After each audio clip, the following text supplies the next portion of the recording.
welcome back to the Ramblin recap. We are fresh out of CATCH New Art Riot 2026, headlined by Lily Winter versus Holly Barlow.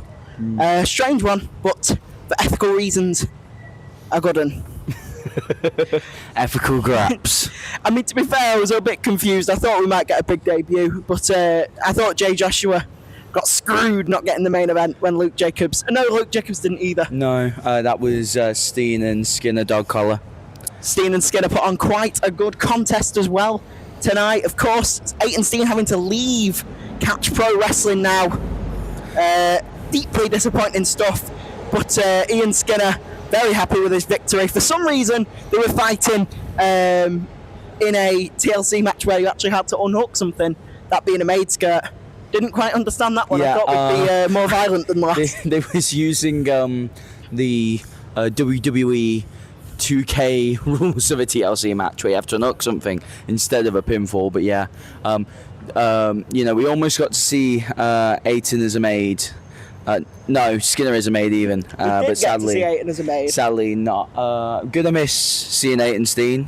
One of my favourite wrestlers on the scene. So it's sad that, he's not at Future Shock. He's not at Catch. Never even appeared in Tidal, I don't think so. No, it's really unfortunate. Maybe he'll be in Tidal. I think he'll be back in Catch personally. I think Skinner is going to do a little deal with the devil that he can't refuse. That's my prediction, at least. Foot rubs, personally. Yeah, maybe. I could see it. Everyone loves a good rub. Yeah. Rubs Sam the wrong way, though. There you go. Great transition. Declan McCarthy and Sam had a big victory tonight to celebrate. Yeah. Well, me and Chris Ridgway both was happy by the end of tonight, as Ridgway, in his stipulation, Pure Rules, managed to beat McCarthy after making him use all 3 rope breaks and then tapping him out after a 5-minute add-on. So I reckon McCarthy's going to complain about that, but McCarthy was the one who was asking for the extra 5 minutes, so it is on him why he lost. He just couldn't take the time limit draw. So that, yeah, fuck you, Declan. Declan did give Sam a sign thingy saying how much he hates him. But, I mean, to be fair, I personally wouldn't have done the extra 5 minutes if I... Oh, no, it was Ridgway who requested it. No, it was Declan. Ridgway was on the ground. I just personally wouldn't have lost, really. I just personally wouldn't have tapped out. I would have won the match if I were you. Fun fact, me and Sam are actually undefeated in Pure Rules matches, whereas I believe Declan's 0-2 now? Yeah, 0-2. Yeah, we're both undefeated. He could be worse. It could be 0-1. Judging by the interaction at the start of the match, maybe I'm the next one to make him 0-3. Oh God, yeah, he's going right up to there to think it. Declan, I'm suing you for my back pain. You slightly nudged me out the way, and that means that because I slipped the other week, it's all your fault. Speaking of all your fault, nope, not got a transition for this one. What was some other good stuff that we saw in the card? We saw Rampage Brown make his Catch debut, which was a big match of the night, versus the leading man, the number 1 contender to any title that he wants, which he still hasn't said, your 2026 Enigma Series winner, Tony Wright, the leading man. Get this man a ring announcer job right now. But yeah, the leading man picked up a big win over not Declan McCarthy. Jesus Christ! If you can't tell, I've had 1 or 2 drinks. He picked up a big win against Rampage Brown, a statement win. Surprised that he didn't announce who he were going to challenge, but I'm assuming it's because before then the Oberman and I've also had a few to drink tonight. Jay Joshua match hadn't happened yet, so he was in the crowd watching that match to see who won. So yeah, I think at the next Red Arch tapings, if there is going to be Red Arch tapings, or it could be Hostile, which should be our next event, we should see who Tony Wright is going to challenge. I do believe Mark did announce that we would be seeing some tapings in the near future. But speaking of Scott Oberman versus Jay Joshua, what a match. This was like feeding a Victorian child Doritos in the mind of Samuel J. Doherty. His mouth was a gore. whatever the word is. My mouth closed for more than 5 seconds during that. It was amazing.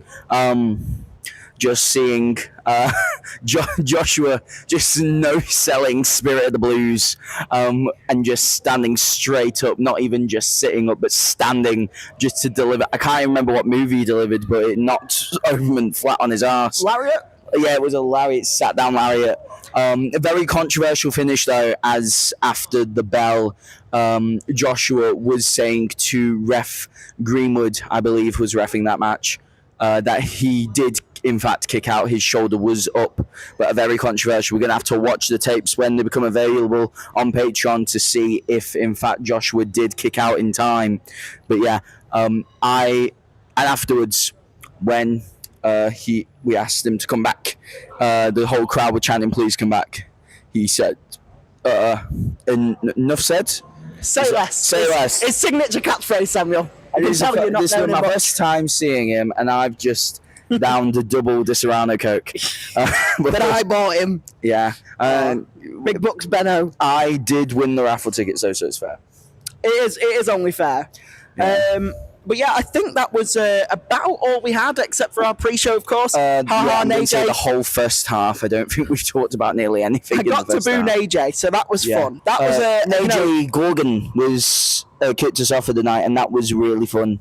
Because the crowd was sort of like 50-50, and I was worried because obviously the big matches, you never know what's going to happen. You think, oh, it's just going to be who's more well-known gets cheered, who's least well-known gets booed. But there was a good mix 50-50 for cheers for Gorgon and NAJ. Both are slowly becoming tweeners. And it was a busy night for Gorgon, as he also interfered in Stinner versus Steen. That's my ship name for them, Stinner. A good old pint of Stinner. Yeah. It does sound like something you'd get at the local.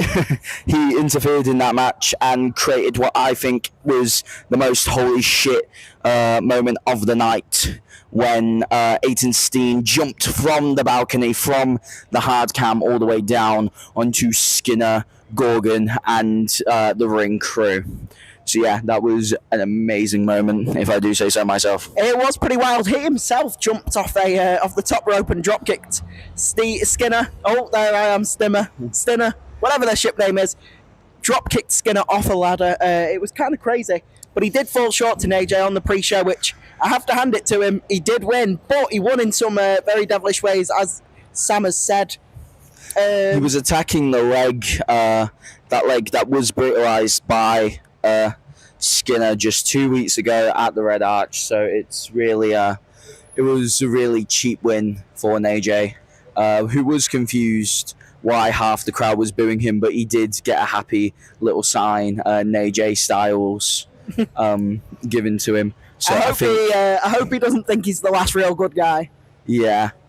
What else was there? There was the Dynamite Lee Dawson Open Challenge, which saw Tom McCall, jobber entrance Tom McCall, taking on Dynamite Lee Dawson.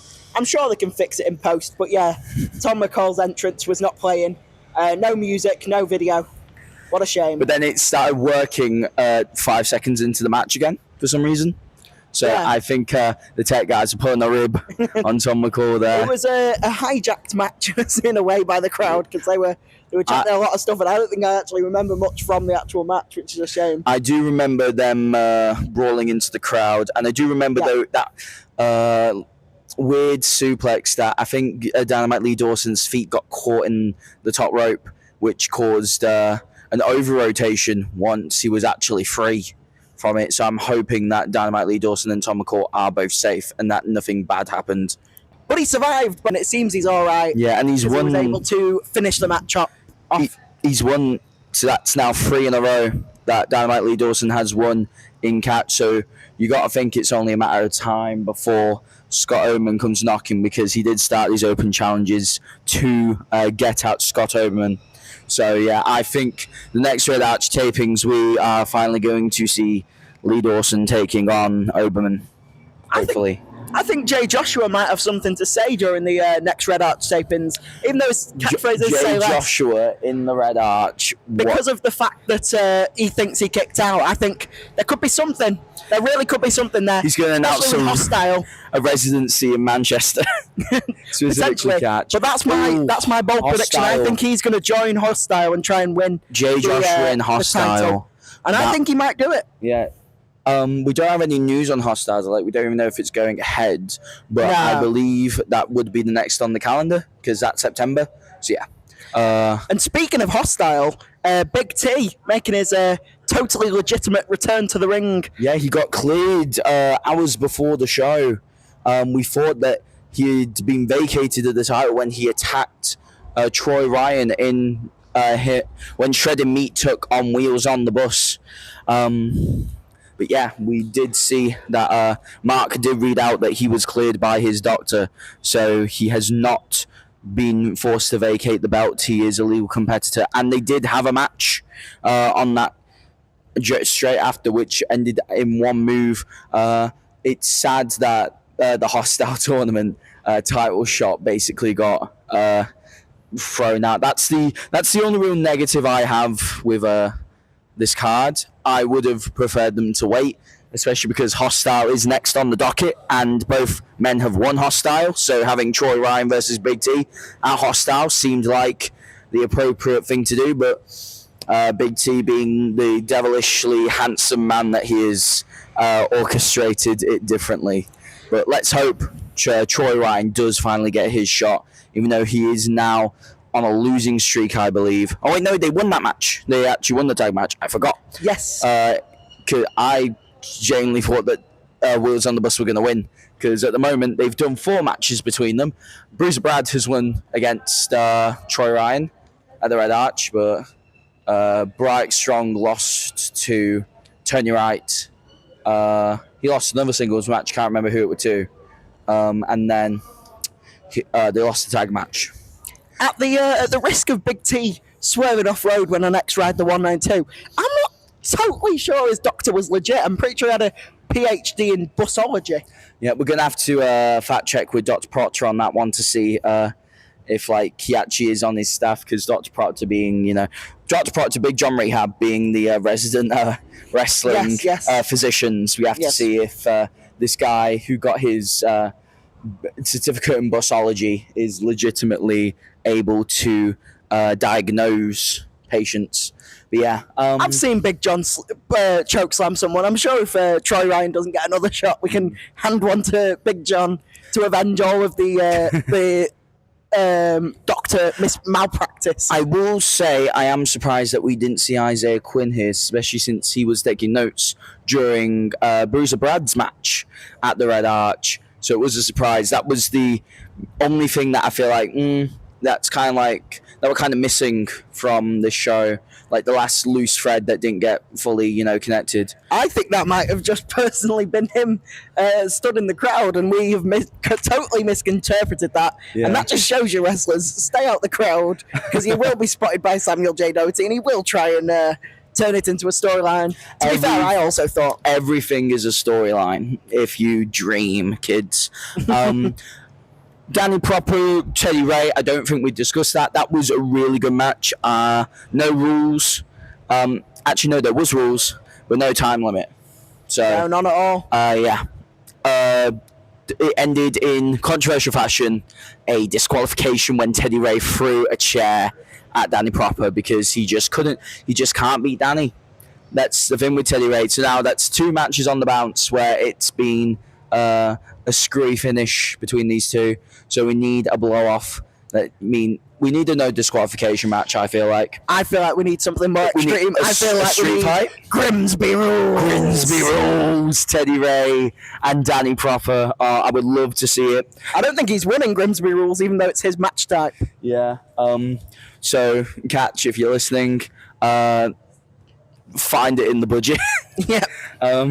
Because Big Bucks Benno can't crowdfund it, but I'm sure you can get some weapons in for the next Red Arch. Patreon tier to fund the Grimsby Rules match. Was it the Hostile last year that The last Grimsby rules. No, Hostile last year had the unsanctioned match between Keenan Krishna and Scott Oman, which should have retired Keenan until he attacked Teddy Ray. Tony Wright. Too many T's getting mixed up in the sentence. I tried to think of a thing that ran with T. That had T in the beginning. Yeah. Did we actually talk about the women's match, or did we just mention it went on last? I think we just mentioned it. We should talk about the women's match because it was really good. It was really good. I mean, when you put those two together, it's good stuff. I will say it was a really hard spot on the card for them because they had to follow both Rampage Brown and Jay Joshua making their catch debuts. You know, two big names in Brit Rest. So to go on last and to pull out that good of a match, fair play to both women. They was really good. Holly Barlow playing the perfect heel. You know, it just goes to show she can do it without Lana. You know, she is the whole package. I have no gripes with this match, which is an uncommon thing for me. I always have something to complain about. But yeah, some pretty good ethical grabs in our main event, which saw Holly Barlow fall short. Oh, that's mean. That's a really mean fun to do. Get it? Because she's small. She's 4 foot. Exactly. 3 apples tall. Yeah. Fuck you. No, don't. Actually, right. You're a heel, so yeah, I'd fuck like you. to say, no. Okay, maybe. 50 on it. She'll only be a little offended. Anyway, I think that's about everything on the card. Did we cover everything? I want to make sure. I think so, personally. Yeah, we covered Tony Wright and Rampage Brown, right? And try and make sure that we didn't just mention the match and that we actually talked about it. I think we did. All the matches are worth talking about.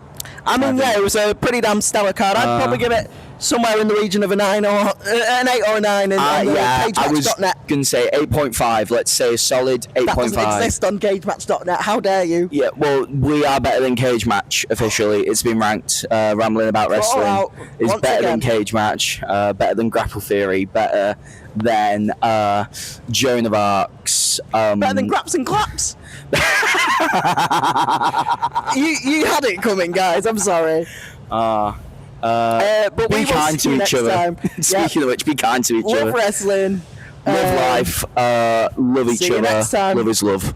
Right, now we've got a kiss to end it now that you've said love is love. And he faked me out.